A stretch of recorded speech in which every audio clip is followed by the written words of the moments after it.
आज प्रधानमंत्री नरेंद्र मोदी बिहार पहुंचने वाले हैं। पटना में बिहार विधानसभा के 100 साल पूरे होने पर वो एक कार्यक्रम में हिस्सा लेंगे। हमारे साथ हैं Upendra Kushwaha, JDU parliamentary board के अध्यक्ष हैं। इन्होंने कल एक भावुक फेसबुक पोस्ट लिखा है। आपने नीतीश कुमार और नरेंद्र मोदी की तुलना की है। आपने कहा है कि वो वैचारिक रूप से तो मतभेद बोले या असमानताएं हैं, लेकिन एक चीज कॉमन है। क्यों आप तुलना कर रहे हैं दोनों की?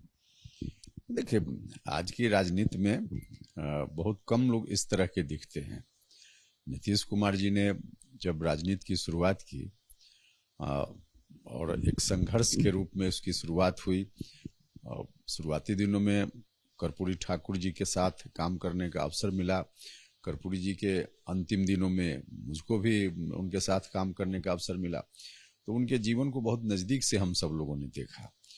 कर्पूरी जी का जब निधन हुआ तो उनका बैंक अकाउंट बिल्कुल खाली था और संपत्ति के नाम पर एक झोपड़ी नुमा घर गांव में था, वो अभी पैतृक संपत्ति के रूप में। तो उनके जीवन से जो कुछ उतने दिनों में सीखने का मौका मिला, फिर बाद में नीतीश कुमार जी के नेतृत्व में हम सब लोग आगे बढ़े।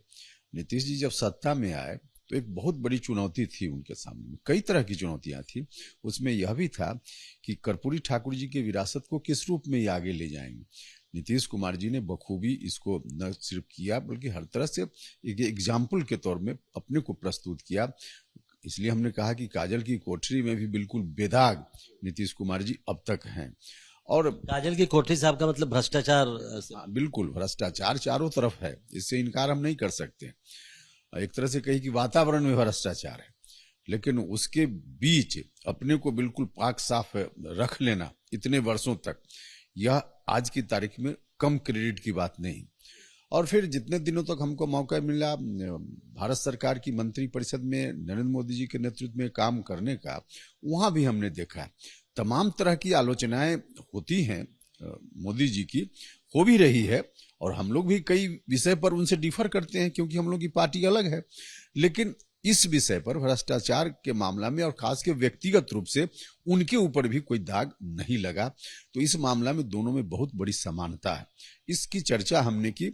और आज के संदर्भ में एक मैसेज है राजनीतिक सामाजिक कार्यकर्ताओं के लिए, तो इन चीजों की चर्चा करते हुए हमारी अपेक्षा है तमाम सामाजिक राजनीतिक कार्यकर्ताओं से कि कुछ सीखना चाहिए, इन लोगों के जीवन से संदेश लेना चाहिए, ताकि हम लोग भी कुछ दूरी तक, क्योंकि हम लोग का भी दायित्व बनता है कि उस स्थिति को हम लोग कैसे बनाए रखें। तो इस दृष्टि से हमने चर्चा की, लोगों को संदेश ग्रहण करना चाहिए। और साथ ही साथ क्योंकि आज तो बिहार के लिए एक विशेष दिन है, प्रधानमंत्री जी का आगमन हो रहा है। हम लोग लगातार कहते रहे कि बिहार के विकास पर भारत सरकार जरूर ध्यान दे रही, लेकिन और विकास हो इसके लिए जरूरी है बिहार को विशेष राज्य का दर्जा मिले।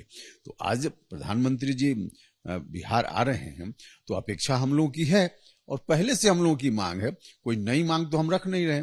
तो पहले से जो हम लोगों की मांग है, पार्टी की मांग है, बिहार की जनता की मांग है, तो इस मांग पर मुझको लगता है कि प्रधानमंत्री जी निश्चित रूप से ध्यान देंगे। आज आप उससे उम्मीद करेंगे कि अगर वो अपने भाषण में इस बात का जिक्र करें, क्योंकि सरकार ने तो संसद में जितने जवाब दिए हैं या बाहर भी जो बयान है उसमें तो वो लोग तैयार ही नहीं है बिहार को विशेष राज्य का दर्जा देने के लिए, क्योंकि बिहार उस कसौटी पर नहीं उतरता।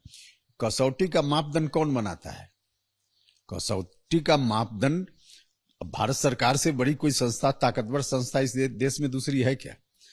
और राजनीतिक रूप से भी बहुत ताकतवर आज की सरकार है। तो कसौटी का मापदंड तो सरकार बनाती है ना। तो जो सरकार कसौटी का मापदंड बनाती है, अगर उसमें कोई बदलाव की जरूरत हो तो एक क्षण भी देर लगेगी अगर सरकार में बैठे हुए लोग चाहेंगे। तो इसलिए कसौटी पर आज नहीं उतरता है बिहार, यह कह के इस मांग को खारिज करना बहुत उचित नहीं।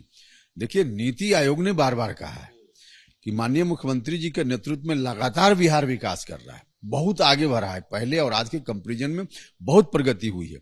लेकिन अभी जहां जाना है आगे, वहां तक पहुंचने में हम लोगों को वक्त लगेगा, और वक्त कम से कम लगे इसके लिए बिहार पर विशेष ध्यान जरूरी है। और इसलिए हम लोग बार बार कर रहे हैं विशेष राज्य का दर्जा। लेकिन अगर कसौटी परिवर्तन कर सकती है सरकार, पैमाना उसका बदला जा सकता है, तब तो सरकार की विल पे इसका मतलब सवाल खड़ा होता है। सरकार नहीं चाहती। नहीं, ऐसा हम नहीं कह रहे कि नहीं चाहती है सरकार।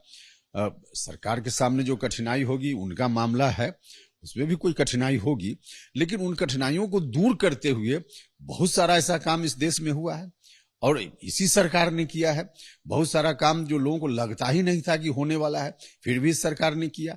तो सरकार जब बड़ा बड़ा काम कर सकती है तो उसी बड़ा काम की तरह एक काम यह भी है, यह काम भी सरकार को करना है। नहीं, ऐसा तो नहीं है कि ये मुद्दा फिर जेडीयू बीजेपी के बीच एक नया विवाद का कारण बन जाए फिर से। हालांकि ये बहुत पुराना मुद्दा है, लेकिन चूंकि आज प्रधानमंत्री जा रहे हैं और आप ये बात कर रहे हैं, इसलिए मैं ये पूछ रहा हूं।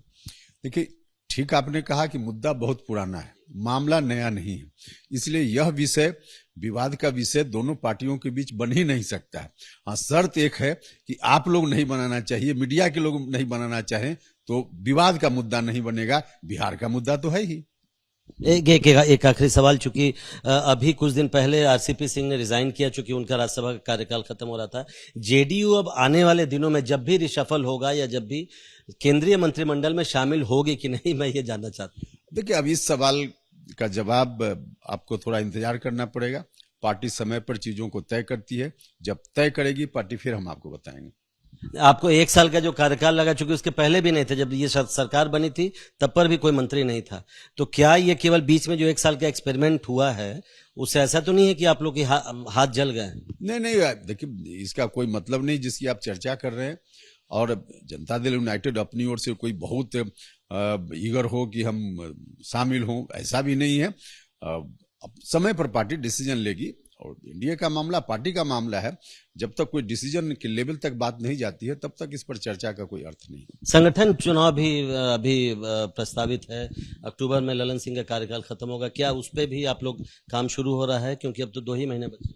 उस पर पार्टी निश्चित रूप से, इलेक्शन कमीशन का नियम है, सर्टेन पीरियड के लिए एक बार चुनाव होता है संगठन का, जब टेन्यूर पूरा होता है तो फिर से चुनाव होता है। तो यह तो इलेक्शन कमीशन का नियम है जिसको सभी पार्टी के लोग फॉलो करते हैं, हम लोग भी फॉलो करेंगे। तो शुक्रिया। तो बिहार के लिए पुराना मुद्दा है, प्रधानमंत्री आज पटना पहुंच रहे हैं और ये अपेक्षा जरूर है जेडीयू के और पार्टी की पुरानी मांग भी है कि बिहार को विशेष राज्य का दर्जा प्रधानमंत्री जरूर दें। कैमरामैन अजीत चाको के साथ प्रशांत, एबीपी न्यूज, दिल्ली।